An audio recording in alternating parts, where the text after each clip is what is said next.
UKIP has a new leader, and if you think you've heard that before, it is, of course, because you have. Henry Bolton is the fourth leader in the space of a year, and he joins me now. Mr. Bolton, many thanks for being with us. Good morning. I'm going to be frank. I know you like plain speaking in UKIP, but like many other people, until recently, I hadn't heard of you until you came in. And so I've been trying desperately to get to grips with you. I discovered this morning, thanks to the Sunday Times, that in an interview with Russia Today, you said that you could strangle a badger with your bare hands. Is that correct? They gave me a few options as ideas for an initiation ceremony into the leadership of UKIP.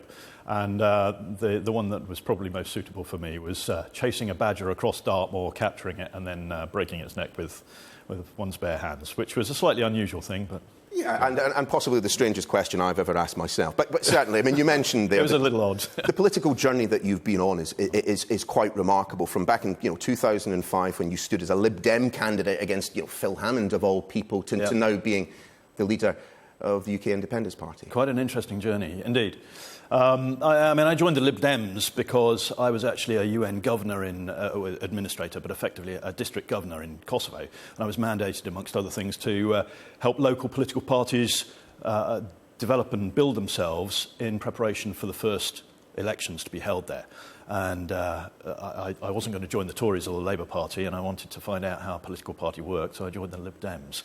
Later saw the light. Yeah, indeed. I mean, we've got this photograph of you from during the campaign, and it certainly suggests that on paper, at least, you've got the most interesting CV of any party leader at the moment, perhaps any politician that I've ever met. You were a soldier, you were a copper, you were a diplomat, as you mentioned, head of border security for 56 countries, extended service in Afghanistan. I mean, let's deal with your military service, 79 to 90. I mean, who are you in with? Where did you serve? I started off as a junior leader, as a trooper, and then became a lance corporal in the Royal Hussars, a cavalry regiment, chieftain, then Challenger tanks, and later the reconnaissance troop, and served in Germany, Belize, the UK. Later on, I was commissioned into the TA as an infantry officer and was a company commander in the infantry.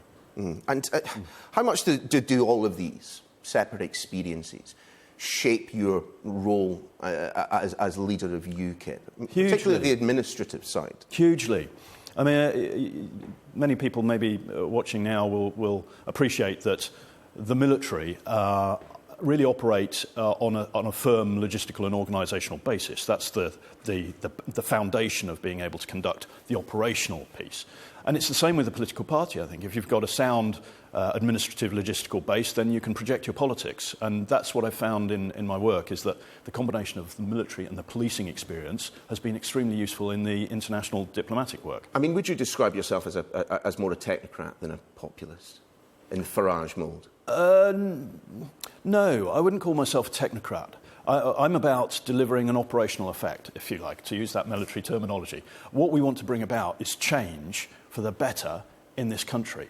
And that's the effect we need to deliver. So it's about organising ourselves to do that and having the correct policies in place. It's not about technical work. It's about motivating people, inspiring the British people to go forward. I mean, one of the stories that viewers might be interested to hear is that where you nearly had you nearly were killed by an Islamic suicide bomber. What happened there? Yeah, I mean, a specific case was, I wouldn't say I was nearly killed, because it was around the corner. Sorry, apologies, blown off your feet. Well, knocked to one side, certainly. There was a 10th of April 2012, I think, in Helmand. There was an attack on a police post very, very close to where I was standing. I was having a conversation with a US Navy pilot at the time, and a lot of gunfire. I rather oddly said, "There's the sound of musketry," and then there was an explosion. Do you think that your personal experiences of Terry, of the Taliban, have they shaped your view of Islam in any way? I've worked a lot in the Islamic world, in the Middle East, in Central Asia, as well as in Afghanistan. And of course, I've learnt a lot about the religion there and the routine and the way that it shapes society and people's thinking and approach to life. So it's certainly built a very thorough awareness of it all. it's been an education, yes. I mean, faith schools, particularly Islamic faith schools, have been in the news a lot of late. We have this, another quote from you. It says basically this, if we take a look. In some of our communities, we've lost the British identity. We've got schools where they're almost 100% Islamic. We've got Islamic schools. I'm with Anne-Marie Waters on this issue. Yes. What did you mean by that? I mean, what we've got is this is the United Kingdom of Great Britain, Northern Ireland. We have our own culture, and our laws and our society, even if people aren't generally practising Christians, are built upon centuries of Christian teaching of right and wrong. And there are subtle differences between the different religions in this respect. Well, there are a lot Abrahamic, obviously. Yeah, absolutely. And so what I've got a concern with is, for example, the use of Saudi Arabian textbooks in our schools.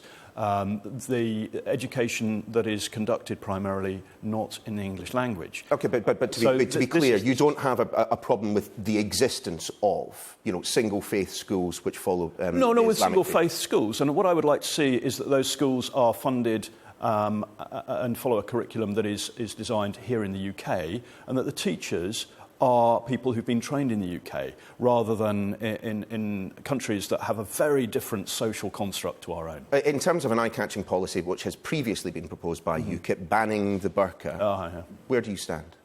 I stand on trying to solve the problem. If the problem is, and it is, a question of identifying individuals, either face-to-face or through CCTV or so, because it's a problem because of face coverings, then the face coverings need to be banned. So anywhere where there's CCTV cameras... I'm trying to work out what you mean by this, because, to be honest, it does sound pretty much like you are saying, in public places, but I'm not focusing wear a burqa. I'm not saying the burqa. I'm saying full face covering. OK, so big hats, beekeepers' masks and the burqa. I mean, not many people walk down their high street in a beekeeper's mask. Lots of people walk down the street with a motorcycle helmet. Correct. And I don't think they should. And a lot of people walk down certain high streets with burqas on. I mean, if we look at some of the recent jewellery robberies and so on, there's been a difficulty in identifying the culprits because they've been wearing motorcycle helmets. So this is about solving the problem. And the problem is not the burqa as a religious dress. No, but as a result of the policy, which I think you're proposing right now, burqas, along with other items, would be banned in public places. As a list of face coverings. OK, I'm glad we can got that certainly cleared not up. Because it's a Muslim No, but just to be clear, UKIP's current policy is that the burqa would not be allowed in public places, along with motorcycle helmets, big hats, You're asking my opinion. I've said that we would go... That policy was in the 2017 manifesto, and I've said that we're going back to the 2015 manifesto as our baseline for policy development. So. Can we turn to Brexit for a second? Yeah, sure. Your core task, as you described it in your acceptance speech. What is the party's position on transition? We shouldn't have a transition. Absolutely not. So, but that just means even if one is required, even if we get to the point of... Let's talk about why this is being talked about by the government. It is because they have conducted absolutely no planning and preparation. And even the Chancellor has said the other day that he's not prepared, or he doesn't want to release funding from the Treasury to support planning and preparation for a no-deal Brexit. Well, that is negligent in the extreme, in my view. And if we get to the point where we leave the European Union, we want to leave ASAP, and we've got a campaign that's just about to ramp up called Out Now, and now is a process. Now is about preparing ourselves to be able to leave when we need to.